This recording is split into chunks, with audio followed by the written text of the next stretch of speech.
भी एक वीडियो बनाई थी, पता नहीं कितने लोगों ने देखी होगी, वैसे तो 1 लाख लोग तक रीच गई। और दिल्ली में और आगरा में भी मैं इसका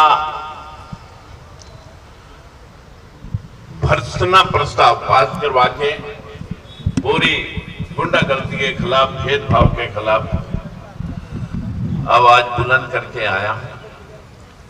लेकिन आप इस सभा में जिस प्रकार से लोग सोचते हैं कि ये एक जाति का सवाल है और लोग इसे जातीय रंग देने का प्रयास भी करेंगे, भाई बैठ जाना, आप बैठ जाओ।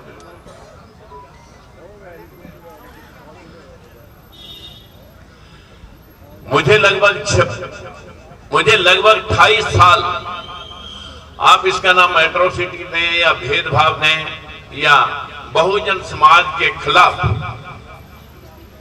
होता हुआ अतिक्रमण समझें। ये अतिक्रमण एक ही हमारे महापुरुष, जो हमारा देवता है वही हमारा भगवान है, वही हमारा देवता है। और इस भेदभाव के खिलाफ महात्मा ज्योतिबा फूले, बाबा साहब भीमराव अंबेडकर ने जो मुहिम चलाई थी, आज उसकी बदौलत हम शिक्षा प्राप्त करके इतने जागृत हुए हैं कि हम कम से कम अतिक्रमण को तो समझने लगे हैं। लेकिन विरोध करना, गालियां देना या आवाज से नारे लगाना कुछ होगा नहीं। इस देश के अंदर उस व्यवस्था के खिलाफ ये आवाज जो वाई पूर्ण कुमार जी की शहादत है, उन्होंने इन सोई हुई आत्माओं को जगाने का प्रयास किया है कि जाग जाओ, नहीं आपका भी हर्ष ऐसा होने वाला है।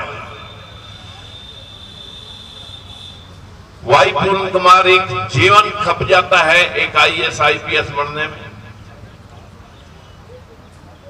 और कितने सपने लेकर के अपने लोगों को इंसाफ दिलाने के लिए, अपने लोगों में मान और सम्मान का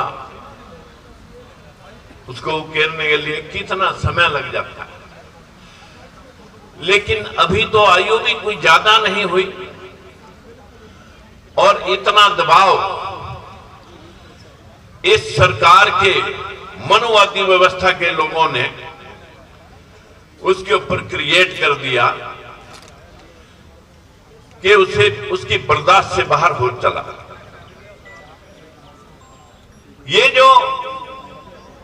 ये जो हालात हैं, इस हालात को बहुत अच्छे से आप समझ सकते हैं कि जो हमें न्याय देने वाली एक संस्था, इस देश के सरकार का एक पार्ट, जुडिशरी के ऊपर सबसे सर्वोच्च पद पे बैठे हुए BR गवई साहब के ऊपर भी अगर ये मनुवादी लोग हमला बोल सकते हैं, और ऐसी वीडियो के ऊपर ऐसे वीडियो आजकल सोशल मीडिया पे चला रहे हैं कि वो तो मंदिर के लिए कहा कि जाओ विष्णु से ही ले लो।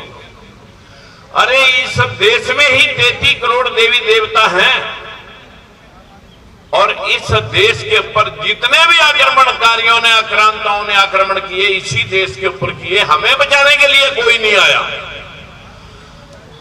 साथियों, 4000 साल तक इस मनुवादी व्यवस्था का शिकार सबसे ज्यादा, अगर मैं कहूंगा, भले आपको बुरा लगे भले आपको अच्छा लगे,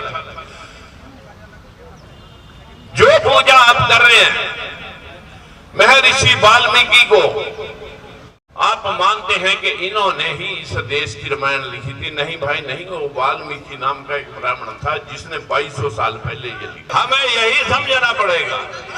चलिए चलिए चलिए चलिए चलिए